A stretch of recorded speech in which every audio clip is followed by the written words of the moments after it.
Each season, Guys Telling Stories seeks out fascinating people with a good story to tell.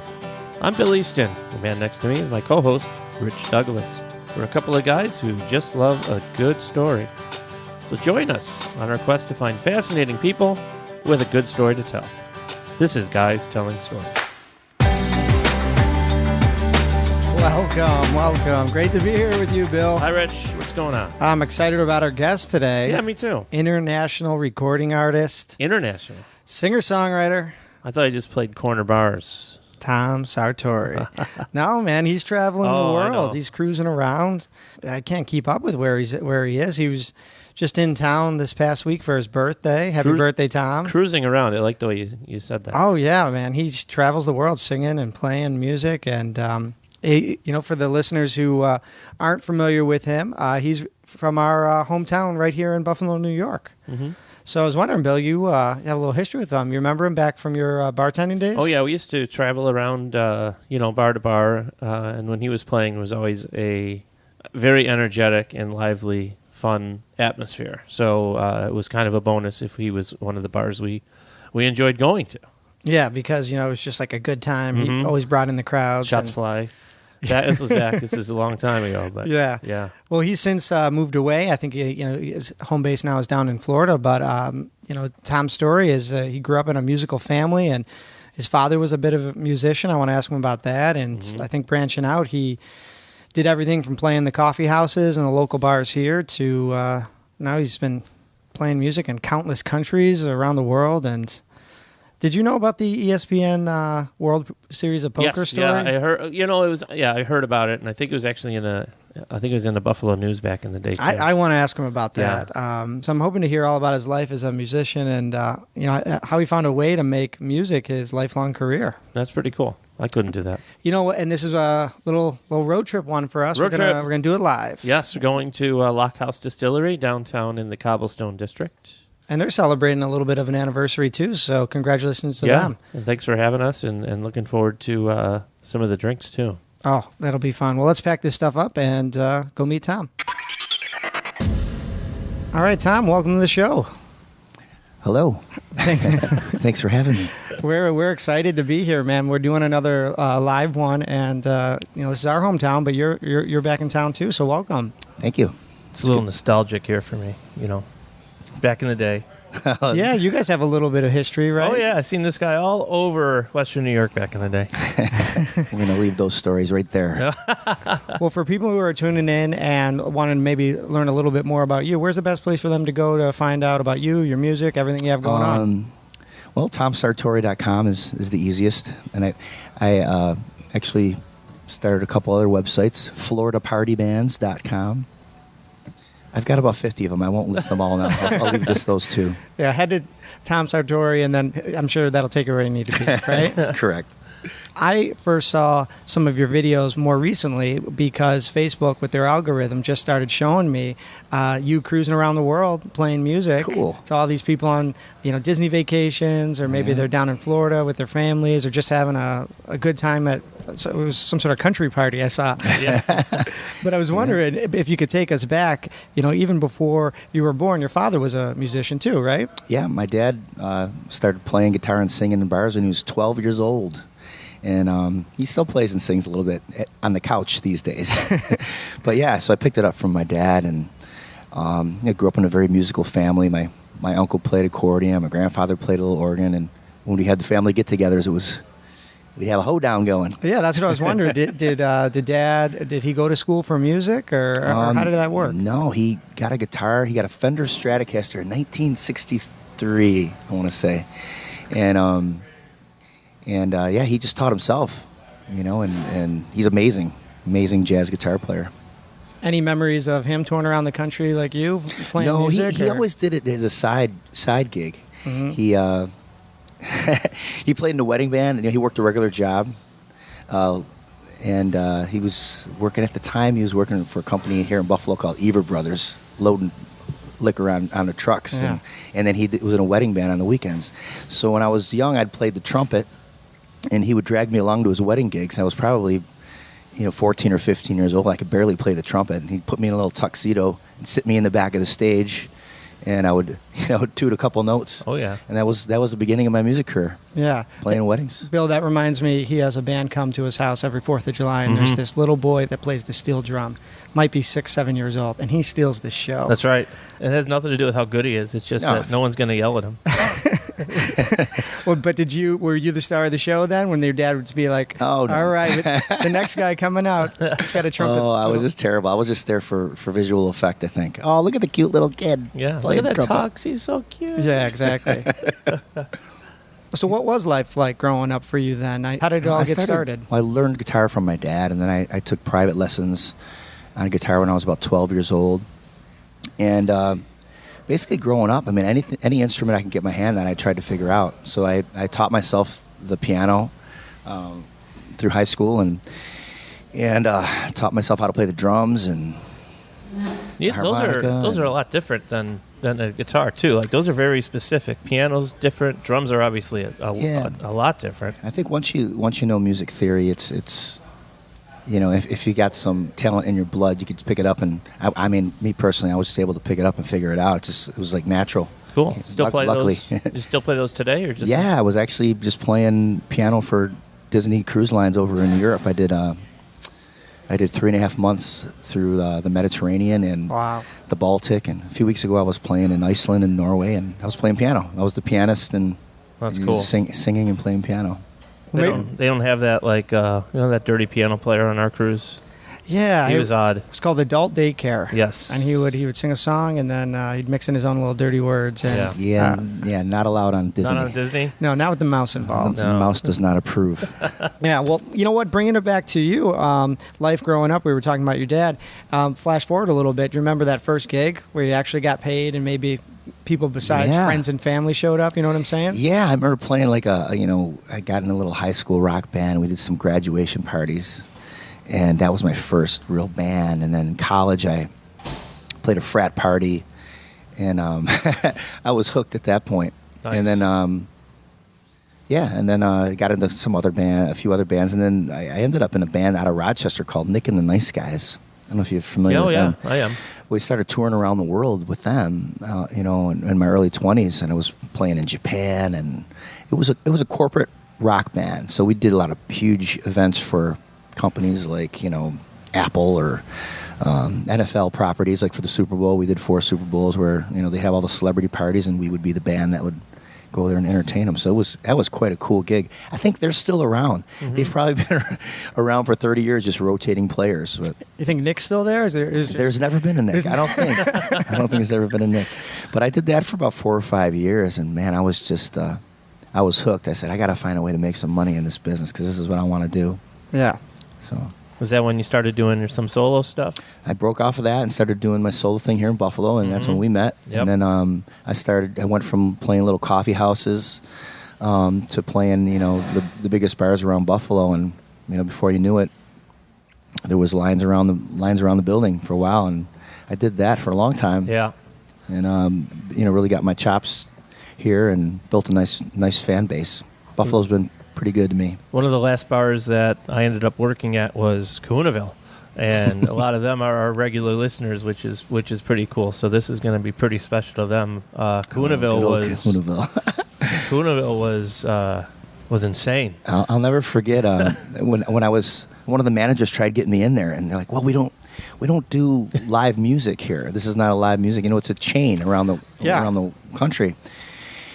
And the manager was trying to explain to his team. He goes, "We got to get Tom though. He's got a huge following." And I remember I said, "Look, they were leery about having me in there." I said, "Give me 3 weeks. I'll come play for next to nothing, just to show you what I can do." And I packed the place out, and next thing you know, I think that lasted a few years. I was doing every Wednesday. And I remember it was like a few months in that the corporate came in. It was Dave Tuttleman. That's it, yeah. And he came in on his private jet and was like, "What's going on Wednesdays in Buffalo?"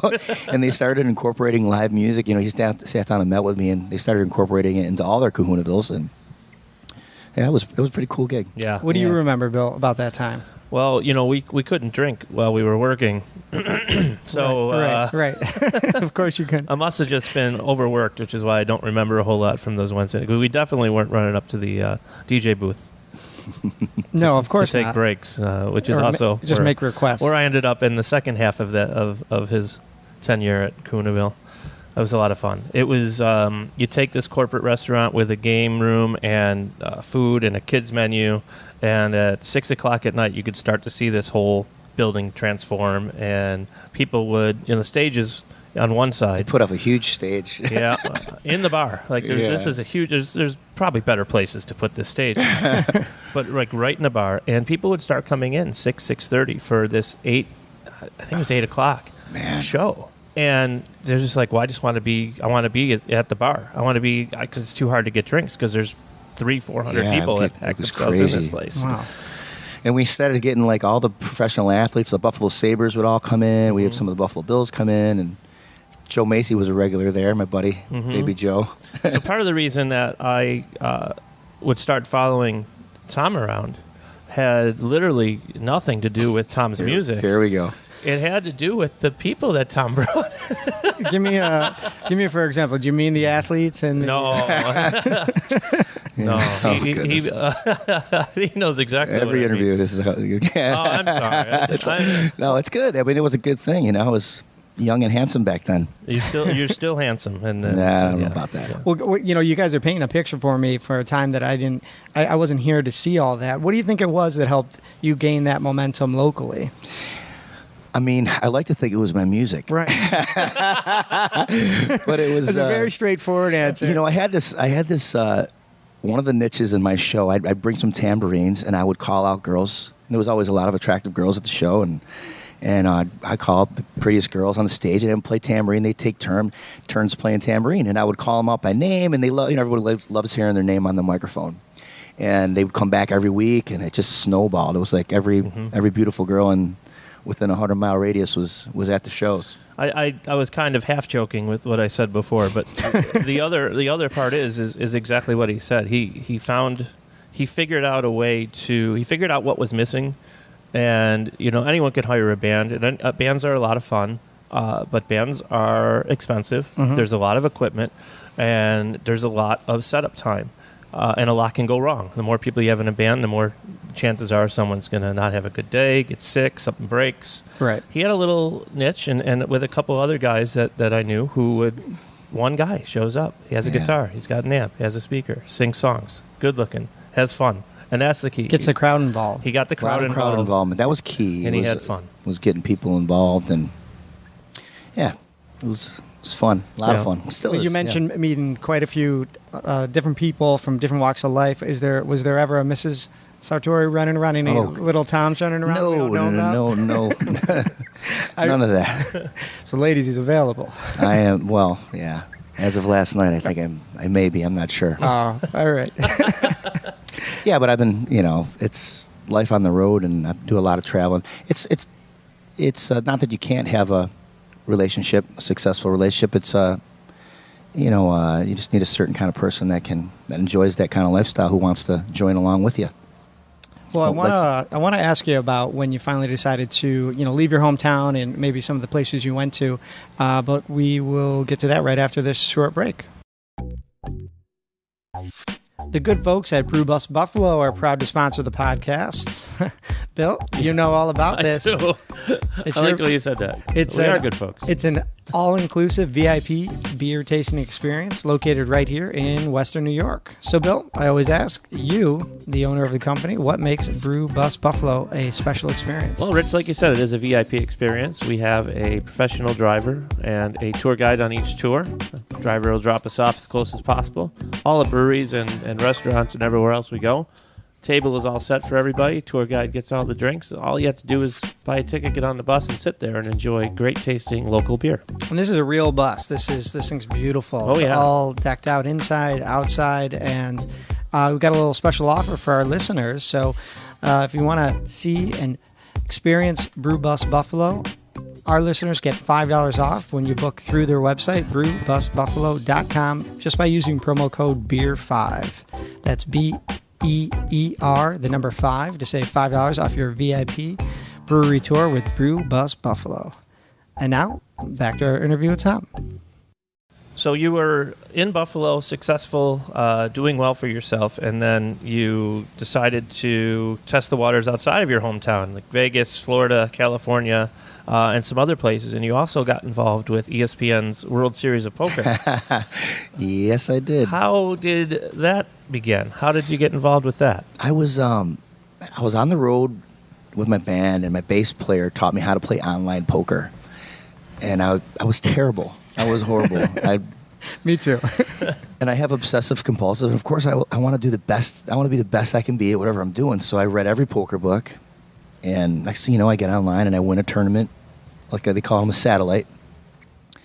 I think I spent $100 to get into this. And the grand prize was a trip to Vegas to play in the main event. And it's like, couldn't believe it. My dad tried to talk me into just taking the $10,000 because that's what the prize was. They paid your $10,000 admission. He's like, you're never going to, do well. You're playing against the best poker players in the world. Just take $10,000. And at the time I was making really good money. I'm like, I'm just going to take a chance. Yeah. I went out there and did way better than I expected. So I made it down to the final 3 tables. I remember I played poker for 5 days straight. Wow. And I think it was like almost towards the end, maybe like, 75, 80% of the field was knocked out. And a reporter came up to me and he goes, Tom, you're the chip leader of the whole poker tournament. I turned 10,000 chips into 2.5 million. And I'm like, I'm the leader of the whole, you got all these poker stars around. Right. I started sweating, panicking. And Right. You probably wish you didn't say that. Oh, I wish you didn't. Because then I changed my play. And I was like kind of like not playing a lot of hands. And then someone came up and was like, to get to the final table, you need this many chips. You're going to have to start playing some hands. And then it got in my head. Yeah. Which no one said anything to me. But I still did really well. I mean, I got down to the final 3 tables, and they, first place was $7 million. And I remember they had it on the front page of the Buffalo News. Tom Sartori in line to win $7 million. Man, oh my God, my phone started blowing up. What was it for? Friends asking for loans? Right. It's all ex-girlfriends. Oh man. Well, you did end up doing quite well. And did you think about maybe pursuing that, kind of putting music to the side a little bit? Not really. I mean, I took the bulk of that money and invested it into my music career. Started up a record label. I went out to California, got a great producer. Produced a record that I'm really proud of. It's called Long Ride Home. And one of the songs off that CD ended up doing really well on the radio. It's called One More Whiskey. Available on iTunes. Nice. And check it out. Plug.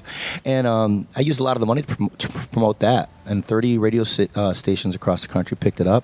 It went #1 on the radio in Boston, San Diego, and little city outside of New Orleans. So then I was doing a radio tour, and so the poker really it was. What they wrote in the LA Times, I think, on the front page of the entertainment section, they had an article on me, and it said like, Sartori, renegade poker player, using poker to feed his music addiction, something like that.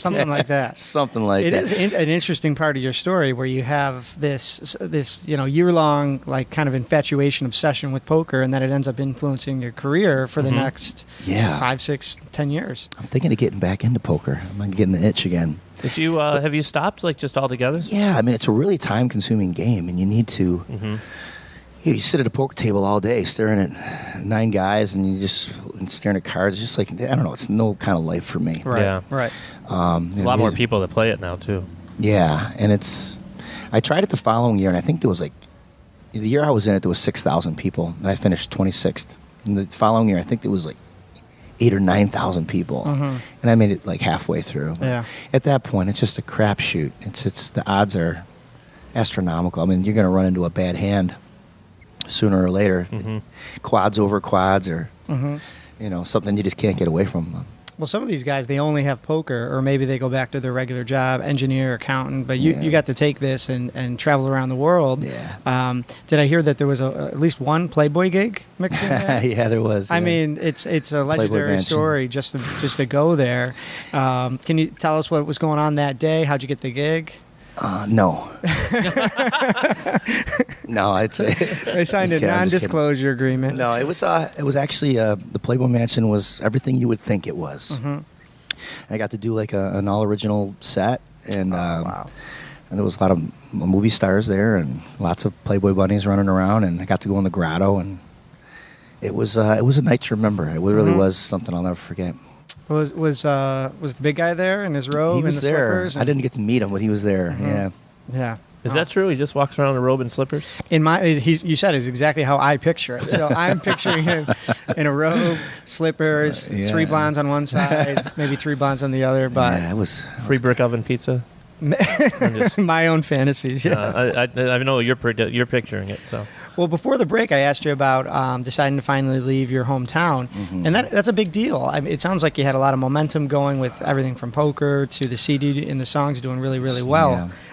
It's difficult to leave. Yeah, but any struggles with leaving friends and family and that comfort and security behind, or Yeah, I mean, but yeah, I got into a rut here in Buffalo. I mean, it was great, and I was, making lots of more money than I ever dreamt of, and to walk away from that was difficult. But I knew that I needed to branch out, and I was doing mostly cover songs here at my shows, and I really wanted to start pursuing my own stuff. And then my song got on the radio, so it's time to go.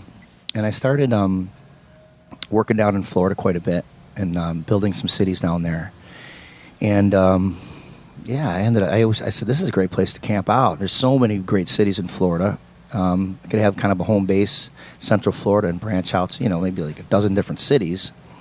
And, for a while I was traveling all over the country and in multiple countries, but and I said, well, as far as a place to live and camp out, Florida was the spot for me. I just developed a really strong following there. So the weather's great. People are, beautiful, and we'll leave that at that. yeah, no, that makes a lot of sense. I think Not that there's not beautiful people here. There are very beautiful people in Buffalo as well. But, and I think with the warm weather, everybody's more motivated to stay in shape. yep. It's hot all the time. You're always outside at the beach and you have your shirt off, and people are more apt to, get to the gym. We went on a cruise and gained weight and came back and are showing that off. show Next subject. Yeah, no. Yeah, Apparently we're not doing it right. Well, it sounds like the world, in some ways, has been your oyster ever since that time to make the move. In the sense that if you'd like to go to this country and play some music, you can do that. If you decide to, for example, go to California, a lot of people do that. Some people go there and they never come back, though. And it sounds like you've gone there, gone back, been to Florida.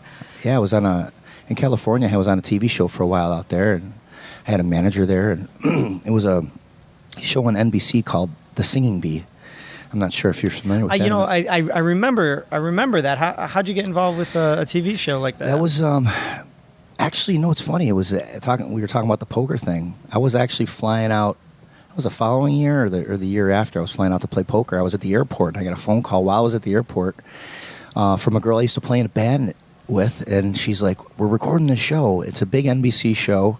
Joey Fatone from NSYNC is hosting it, and the people at the network aren't happy with the lead singer for the house band, and I was telling them about you. Can you come out here?" And I'm like, "Man, I'm on my way to Vegas to play in another poker tournament." And I go, "Well, I'll change my flight." So I switched my flight. I got there. I sang a few songs, and we were recording 2 days later, and a week later, it's on TV for 10 million viewers. It happened that fast. It was a good decision not to enter that tournament. Yeah, that. Yeah, so that lasted a couple seasons. I did like 20 episodes on that. Okay. Any interest in doing that in the future, being more of that house band? I mean, yeah. I mean, I'm as an entertainer, you keep yourself open to all opportunities. It's one of those professions where, I mean, you just gotta keep stoking the fire and seeing what pops up. You just never know. I do a little bit of acting, a little bit of singing, songwriting. I'm doing some managing. Started a booking agency. You try to get as many revenue streams coming in as you can. You never know what's going to dry up. Exactly. Yeah, the ability to change is definitely a good one to have, and to branch off of yourself in different ways, but keep it all kind of in a similar bubble is neat. I just started a brand new entertainment company, Sartori Entertainment. We're launching that over the next couple months. I've got a partner, and we got a little staff happening, and it's basically going to be a management booking agency. We're looking for talented people that we can kind of groom into doing the corporate party thing, kind of like Nick and the Nice Guys, like we talked about, and doing the upscale wedding stuff. I've developed a niche in Florida for the beach weddings and the corporate events. So many corporations from around the world fly into Florida to have their events, and they pay top dollar. So I signed a guy I'm in the process of signing a guy from Buffalo, and he's our first project, and we already started booking him some pretty big gigs down in Florida. So you don't have to be from Florida to get involved? No, you just have to want to go to Florida. Yeah, exactly. And there's so much work down there. So, FloridaPartyBands.com. Right now, that'll redirect you to my site, but that's going to be a whole different agency site. Any talented people out there who want to make some money. And like Florida. And like warm weather. And beautiful people. Beautiful people. Send me an email. Not that you're not beautiful. Well, Bill, I got one or two more before we wrap this thing up. What do you got on your end? Well, I heard about the national anthem at the Bills game coming up. Oh yeah. So I'm really excited about that. When's that going to be? So we're all paying attention. That's going to be Thanksgiving weekend against Jaguars. Okay. And this will be I think it's going to be my 10th national anthem for the Buffalo Bills. Cool. Do they come out and give you a special jacket? Yeah, a little gold jacket. Saturday Night Live style. So I'm really excited about that. Yeah, go Bills. On our very first season, we sat across the table from Doug Allen, who does the national anthem for all the Sabres home games. And funny enough, he said at the time, he goes, I've never done a Bills game, though. And now I'm smiling because you're doing the Bills game. Yeah. So do you remember, can you think back, what that first time walking out in front of a sold-out stadium, 80,000 people? Oh, yeah. Like, how'd you get that gig, and what was that experience like? It's terrifying. I mean, I did some anthems for the Sabres as well, and the Buffalo Bisons over the years, but what really got me started was I won a radio contest. To sing the national anthem? Yeah, it might have been like a 97 rock contest or something. Wow, okay. And I won, and that got me my first Bisons game, and then it snowballed from there. And then, building the fan base that I did over the years, I think one of the guys that would follow me around was the marketing director for the Buffalo Bills. Mm-hmm. So he was a fan, and that's how I ended up getting in. Was this a singing contest, or did you just pull your name out of the hat? It was a singing contest. Okay, good. Of course, yeah. Because that could have went really bad. Yeah. Well, I got to ask before we wrap this thing up. My wife's a big 98 Degrees fan. She loved those boy bands. Any stories from meeting any of those guys? 98 Degrees. I met them. I would think it was backstage at one of the Kiss parties here in town. Okay. Beyonce was there, and with the 98 Degrees guy. I remember asking the one guy for the time, and he just looked at me like reluctantly gave me the time. What do you think you are, Mr. 98 Degrees? But I mean, Joey Fatone, from NSYNC, I got to know pretty well, and we did a lot of shows together, and we became friends. And once in a while we'd chat. He tunes into my Instagram and hits the like button once in a while. Cool. He's a great guy, and he's an Orlando guy, so we live in the same area. Town. Nice. What else you got, Bill? No great stories. I wish I had a great you know what? story She's going to be happy I asked, or embarrassed that I mentioned it. One of the two. I'm excited to hear that. Yeah. Do I have anything else? I don't have anything else. All right. Did I have anything else? Can we plug some shows? Yeah, please. Yeah. We got to plug some shows. So Well, I'm going to be coming back into town.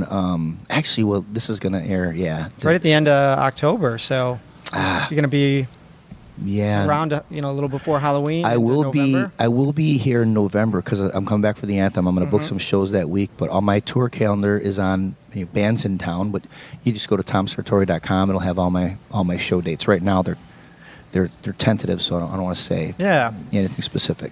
But follow them online too, because I think I mentioned it. It just Facebook knows if you like that kind of music, and these videos of you playing the piano in Italy or wherever the heck you were, just pop up, and it's fun to watch them because Thanks, you man. obviously love what you do, and the people that you are singing to are in the happiest moods in the world, but probably on the happiest ship in the world. Yeah, right. Right. They are on the happy ship. It's an easy crowd to entertain. Whenever people are on vacation, they're amped up. They've been gearing up for these vacations probably a year or 2 years saving up, and they get there and they are just ready to have a good time. I mean, Who wouldn't it be, right? yeah, so very easy to entertain. But yeah, I do the live streams quite a bit. I'm doing one right now. Hey guys, hey Facebook. A little Facebook Live. There they are. If you do, I got my fan page. Just punch up Tom Sartori and catch some live shows from around the world. Awesome. Well, Bill, I think we're good to go. I'm great. This was awesome. Yeah, a lot of fun. I learned a lot too, which is pretty cool. I know I've known you a while, but it's not. We don't go out for a beer and start talking about your family. So, well, I appreciate you guys. Appreciate you guys having me. Thanks. Cheers. Awesome. Yeah, thank you. Tom Sartori, Bill. That was fun. What a cool guy. Yeah, he is a cool guy. You can see He's how always been a cool guy. Yeah, you can see how like people are just drawn to him. Like he looked good, he smelled good. Yeah, he did. and he said he's always bringing people up on stage. I want to go there and I don't know, maybe go on stage. And that's true. And it got to the point at Coonaville where we just did not have enough tambourines. Well, everybody can play a tambourine. So what'd you guys get? Triangles or something? Maracas? There were musical instruments everywhere in that bar. Yeah. People banging bottles together. Yeah, well, he's I think he's on his way back down to Florida, and if you're interested, like we said, catch his tour schedule out on his website and go check out a show or go download or stream some of his songs. I think you're going to be impressed. Yeah, I'm looking forward to seeing him one of his shows here locally, and we'll try to let you know when he's going to be back in Buffalo playing as well. Yeah, the national anthem for right around Thanksgiving. Yep. So that'll be fun for the Buffalo Bills game. And a reminder to all you listeners out there, if you know somebody fascinating like Tom, send it our way. Bill, you're going to be surprised about this, but we have a new... love surprises. We're going to ask the listeners to call in. We've got a voicemail. Right now? Yeah, it's so they can leave us a message, and if they want to suggest a story or they just want to give us some feedback, give us a call and leave a message. 1-800-CALL-GTS. Is that it? Did we get that one? No, the 800 number. This is it's a local number here. We got area code 716-245-4GTS. Oh, you did get GTS. You got there. GTS. I'll say that one more time. Give us a call. Give us some feedback. Let us know what you thought. Area code 716-245-4GTS. That is one more time. 716. That's our area code. 245-4487. Cool. Good job with that. Yeah, so send us some feedback there, and we always appreciate if you can send a couple cool stories or suggestions our way. And if you're new to the show, be sure to subscribe on Apple Podcasts or wherever you get your podcasts. If you're not new to the show, I really am surprised by every time Rich says I have a surprise for you. He never tells me these things ahead of time. So that was actually a surprise. Well, I'll forward you all the voicemails we get. So, well, guys, thanks for tuning in. And as always, I'm Rich Douglas. I'm Bill Easton. Until next time.